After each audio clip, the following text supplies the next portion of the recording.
새로운 독자적인 모델이 나왔습니다. 브라우저를 인앱으로 지원을 합니다. 그래서 실시간으로 이 변경사항을 파악할 수 있는 GPT-5, 컴포저, 클로드 소넷 여러 가지 모델을 비교하면서 이 버튼 하나 누르게 되면은 그 UI만 수정할 수 있는 이런 기능은 확실히 커서가 앞으로도 1인자를 유지할 것 같다는 생각을 하고 있고요.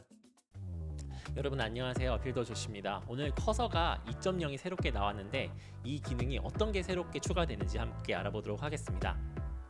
네, 우선 2.0에서 뭐가 달라졌는지 함께 잠깐 살펴볼게요. 우선 인트로듀싱 컴포저라고 이게 나오는데 이 새로운 독자적인 모델이 나왔습니다. 원래는 커서가 클로드나 챗GPT의 AI 모델을 의존하고 있었는데 유사한 지능을 갖춘 모델보다 4배 빠른 최첨단 모델이다 라고 되어 있습니다. 그러니까 한마디로 코딩만을 위한 모델이다 라고 나와 있는데요. 자기들이 가장 현재 지금 좋은 모델 중에 하나가 되었다 라고 얘기를 하고 있는 것 같습니다. 그리고 다중 에이전트 인터페이스라는 것을 이렇게 표기를 하고 있는데 이것도 무슨 기능인지를 한번 같이 살펴볼게요. 일단은 제가 파악하기로는 하나의 명령을 내리면은 여러 개의 결과를 비교할 수 있는 그런 모델로 보이고 있습니다. 그래서 그거를 한번 볼 수 있을 것 같고요. 뭐 GPT-5, 컴포저, 클로드 소넷 이렇게 전반적으로 모델 비교를 하고 적용을 할 수 있는 그런 모델이다 라고 보시면 좋겠어요. 그러니까 우리가 하나의 명령어를 내보낼 때 이렇게 여러 가지 모델을 비교하면서 이 결과에 따라서 우리가 선택을 할 수 있는 그런 모델이다 라고 보시면 좋겠어요. 생각보다 굉장히 유용하고 재밌는 기능인 것 같아요. 왜냐면 저는 보통 클로드를 쓰고 있었는데 컴포저라든가 GPT라든가 이런 결과로 좀 보고 싶기도 하고 그 부분이 좀 궁금하기도 했는데 이거를 어떻게 좀 잘 활용할 수 있을지 재밌을 것 같아요. 그 다음에는 컴포저라고 하는 분데 작곡가라고 이건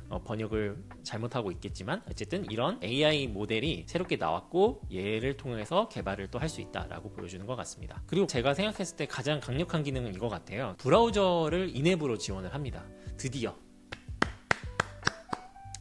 이 모델을 지원하게 됐고, 그러니까 러버블이나 아니면 다른 바이브 코딩 서비스 같은 경우에는 이 좌측이나 혹은 우측에 이렇게 브라우저를 이렇게 보면서 실시간으로 이 변경사항을 파악할 수 있는 그런 좋은 기능들을 제공하고 있었는데 그것을 지원하는 게 이번에 최고의 저한테는 혁신이었던 것 같아요. 그리고 게다가 여기서 이 버튼 하나 누르게 되면은 특정 UI를 선택을 해서 그 UI만 수정할 수 있는 이런 기능도 제공이 된 것 같습니다. 그렇게 하고 그 개선된 코드 검토라고 해가지고 이 UX가 조금 변경이 된 것 같고요. 코드 검토 UI들이 많이 편의성이 개선이 됐다라고 보시면 좋겠습니다. 그래서 이제부터는 다른 기능들은 추후에 더 설명을 드리고 제가 실제로 커서를 어떻게 설치를 하고 이용을 할 수 있을지 또 이번 2.0 기능은 어떤 게 있을지 한번 알아볼게요. 네, 우선 여러분 커서에 오시면 일단 바로 다운로드를 할 수 있는 이 버튼이 주어집니다. 이걸 다운로드를 누르시고 설치를 하시면 되겠습니다. 여러분들이 원래 커서를 켜시게 되면은 이 화면을 보실 수가 있을 겁니다. 일단 이 두 가지보다는 오픈 프로젝트를 누르시고 새로운 폴더를 만드시면은 여러분들이 이 프로젝트를 시작을 하실 수가 있어요. 그래서 여기 들어가서 저는 일단 제 프로젝트를 하나 입력을 하겠습니다. 무드라고 한번 해서 만들어 볼게요. 그러면은 여기서 여러분들이 처음에 보실 수 있는 화면은 이렇게 되어 있는데 우리가 2.0에서 가장 주목할 포인트는 여기입니다. 이 에이전트라고 하는 곳이거든요. 근데 이 에이전트라고 하는 탭이 새롭게 생겼는데 이 화면을 새로 보시면 마치 러버블이나 레플릭 같은 웹용 바이브 코딩 도구와 되게 비슷하게 생겼어요. 그러니까 이렇게 명령어를 집어넣고 시작을 하는 그런 형태라 보실 수가 있고 이거는 클래식한 모델이다 라고 보시면 좋겠습니다. 일단 커서는 기본 환경 세팅을 먼저 하고 우리가 시작을 하는 게 굉장히 중요하거든요. 그래서 저는 우선은 이것보다는 일단 이 탭을 좀 누르고 제가 원래 기본적으로 환경 설정 세팅을 할 때 저는 Next.js를 세팅을 먼저 하고 진행을 합니다. 커서 마피아님이라는 분의 EasyNext라고 하는 솔루션을 활용을 해서 환경 세팅을 하고 있는데 그걸 먼저 한번 진행을 해볼게요. EasyNext, Create, Mood, 트래커라고 해서 만들어 보겠습니다. 이렇게 되면은 이제 여러 가지 인스톨 막 이런 것들이 나오는데 이것들은 여러분들이 easynext.org를 검색해서 들어가시면 되고요. easynext.org 선택해서 이거 설치하시면 여러분들이 이 독스 보시고 활용하실 수가 있을 것입니다. 네, 설치가 완료가 됐는데요. 원래는 이 설치가 완료되는지 완료가 안 되는지를 확인하기 위해서는 여기서 들어갈게요. 통합 터미널 열고 여기서 npm run dev라는 걸 눌렀었어야 됐습니다. 이렇게 해서 이것이 새롭게 로컬 서버가 켜졌으면 이 로컬 서버가 켜진 걸 이렇게 확인을 하고 프로그램을 진행을 했었어야 되는데 커서 2.0은 조금 달라졌어요. 어떤 게 달라졌는지를 같이 한번 살펴볼게요. 우선 저는 이제 뭘 만들고 싶냐면 무드 트래커를 한번 만들어 본다고 가정을 해볼게요. 나의 기분 5개를 하루에 하나씩 선택하는 기록 앱을 만들어줘. 무드 트래커 앱이야. 라고 한번 만들어 보는 것이죠. 이제 이거를 어떻게 제작을 할 것이냐, 에이전트로 바로 지시하는 게 아니라 플랜으로 한번 제시를 해보는 겁니다. 그렇게 해서 이걸 제시를 한번 해보고 계획을 먼저 짠 다음에 진행하면 좋겠고요. 2.0에서 새로 생긴 기능 중에 하나는 1X, 2X, 3X, 유즈 멀티플 모델 이런 것들이 있습니다. 재밌는 게 뭐냐면 소넷 모델도 사용할 수 있고 컨버저도 사용할 수 있고 GPT-5 코덱스 이 모델도 사용할 수가 있다는 것이죠. 그래서 이런 형태 중에 하나를 선택을 해서 그 결과물을 우리 프로덕트에 반영을 해보는 그런 결과를 볼 수가 있다라고 보시면 좋겠습니다. 근데 이거는 일단은 플랜 모드에선 사용하지 않고 우리는 플랜 모드는 소넷 하나로만 먼저 진행을 해보고 그 다음에 결과를 한번 살펴보도록 해볼게요. 이렇게 해서 무드 트래커 앱 만들기라고 해가지고 전체적인 계획을 먼저 짜고 그 계획을 바로 짠 보여드리도록 해보겠습니다. 네, 무드 트래커 앱 구현 계획을 전반적으로 뭐 기본 구조, 로컬 스토리지 관리, 뭐 메인 페이지, 선택 컴포넌트 이렇게 나오고 있는데요. 전반적으로 그냥 이 역할을 PRD 문서와 같이 생각하시면 좋지 않을까 생각이 드네요. 이렇게 해서 빌드를 한번 눌러볼게요. 빌딩 이렇게 들어가게 되면은 이때 이 내용으로 이 친구가 개발을 싹 해준다라는 걸 볼 수가 있고요.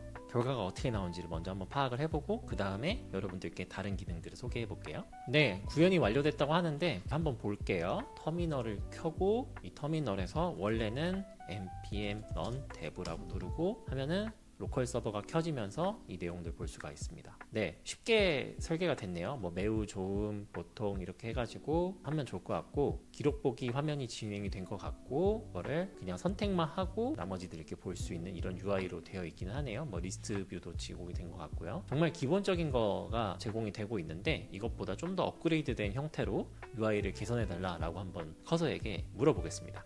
자, 여기서 어떻게 할 것이냐, 우선 요거 닫고요. 뉴 에이전트 한번 눌러보고 지금 첫 화면보다 훨씬 업그레이드된 형태로 더 상세한 무드 트래킹 기능을 제공해줘 라고 얘기를 해볼게요. 그런데 지금 여기서 이제 멀티 에이전트 모델을 한번 써보겠습니다. 그러면 여기 멀티 모델을 쓰고 여기서 컴포저, 클로드 코드, GPT-5 코덱스 이거를 한번 동시에 이용을 해서 화면이 어떻게 페이지에 반영이 되는지에 대해서 여러분들께 한번 소개해 드려볼게요. 지금 이렇게 3개가 동시에 돌아가고 있습니다. 완료가 되면은 그 완료된 화면을 여러분들께 비교해서 말씀드릴게요. 이렇게 지금 업그레이드된 무드 트래킹 기능 요청하고 있는 도중에 달력 뷰도 더 추가할 수 있습니다. 달력 뷰도 더 업그레이드된 화면으로 만들어줘 라고 해서 이 친구한테도 같이 3개 같은 모델을 3개 이렇게 해서 또 따로 비교해서 할 수도 있고요. 아니면 멀티플 모델로 해서 컴포저랑 GPT 코덱스 이렇게 해서 할 수도 있고 얘만 3개 또 얘 1개 여러 가지로 변수가 가능한 것 같습니다. 우선은 이렇게 하는 형태로 하나 더 추가를 해서 이렇게 했을 때 달력부 업그레이드 요청을 해가지고 이렇게 순식간에 병렬로 기능을 구현할 수 있고 또한 모델들도 병렬로 이렇게 작업을 시켜서 여러분들의 속도를 훨씬 더 많이 업그레이드 할 수가 있는 상황인 것 같습니다. 이렇게 해서 정말 빠른 속도로 구현이 직관적으로 될 수 있을 것 같고요. 원래도 이런 기능을 제공하고 있었는데 사실상 이런 기능을 많은 분들이 모르고 현재 지금 코딩되고 있는 것을 그대로 기다리고 끝난 다음에 개발하고 그런 경우가 대단히 많았는데 그런 것을 어느 정도 좀 잘 보완해 주는 것 같아요. 그래서 지금 저는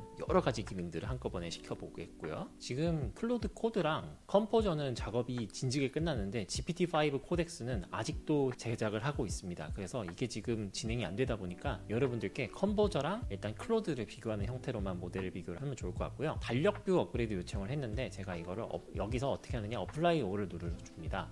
그러면은 이 화면에 들어가면 다시 여러분들께 이게 업그레이드 된 화면을 볼 수가 있게끔 설계가 되어 있는데요. 어떤 부분을 업그레이드 한 걸까 한번 볼게요. 이렇게 해서 이 밑에 통계라든가 이런 것들이 원래 없었는데 이게 업그레이드가 된 것 같고 언두 이거 누르고 소넷을 다시 들어가서 어플라이 올을 한번 눌러볼게요. 그러면은 다시 이 친구한테 가서 새로 고침을 누르면은 네, 달력 뷰에서 어느 정도 뭐 그게 달라진 건 없는데 네, 뭐 아주 큰 변화가 있는 건 아니네요. 일단 큰 변화가 있는 건 아닌 것 같고 이거 외에도 메인 페이지를 한번 비교해 볼게요. 메인 페이지 비교해서 그 현재 지금 클로드가 반영된 거를 어떻게 하느냐, 여기서 어플라이 올을 또 눌러줘야 됩니다. 이렇게 어플라이 올 누르면은 처음 페이지가 잘 변경됐을 거예요. 아, 네, 지금보다 훨씬 더 많이 변경이 된 걸 볼 수가 있죠.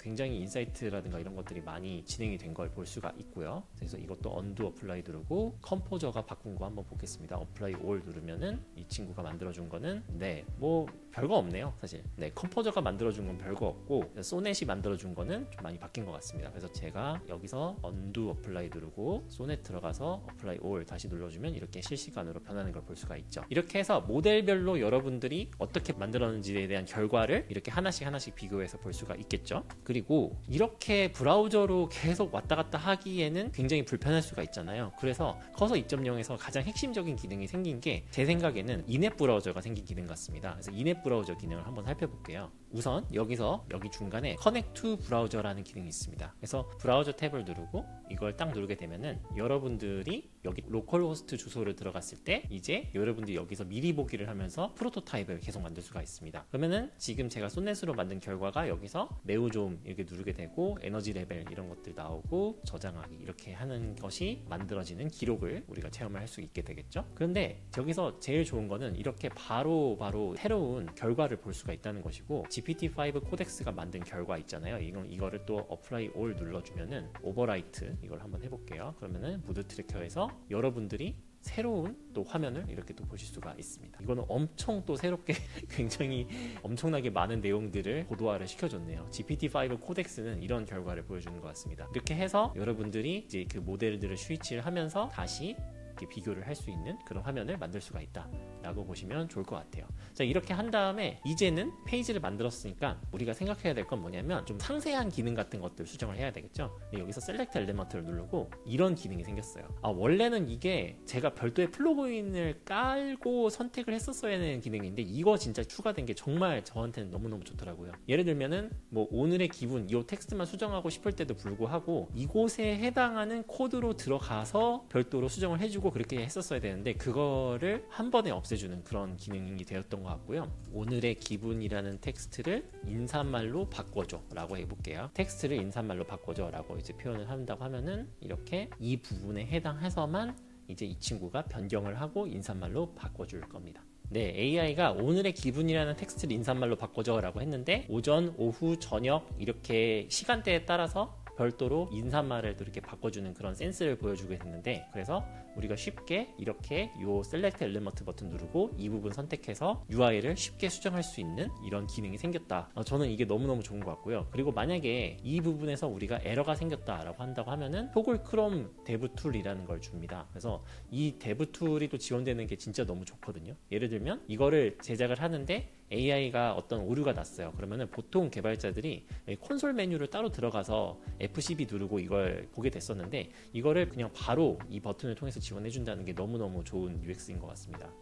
브라우저 메뉴 같은 경우는 Take a Screenshot 이라고 하는 것들도 지원을 하고 있고요. 스크린샷을 이렇게 찍어서 이 형태에 만약에 에러가 있으면은 이 에러를 고쳐줘 라고 이렇게 바로 찍을 수 있는 엄청 편리성이 있는 그런 도구도 지원을 해주고 있고 풀페이지 스크린샷이라고 해서 이 페이지 전체를 스크린샷을 할 수 있는 그런 기능도 제공을 해서 너무너무 편의성이 좋아지는 것 같아요. 정말 그래서 제 생각이지만 이게 커서가 러버블이나 리플릿을 굉장히 의식해서 이런 기능들을 만든 게 아닐까 싶습니다. 그래서 제 생각은 확실히 커서가 앞으로도 좀 더 1인자를 유지할 것 같다는 생각을 하고 있고요.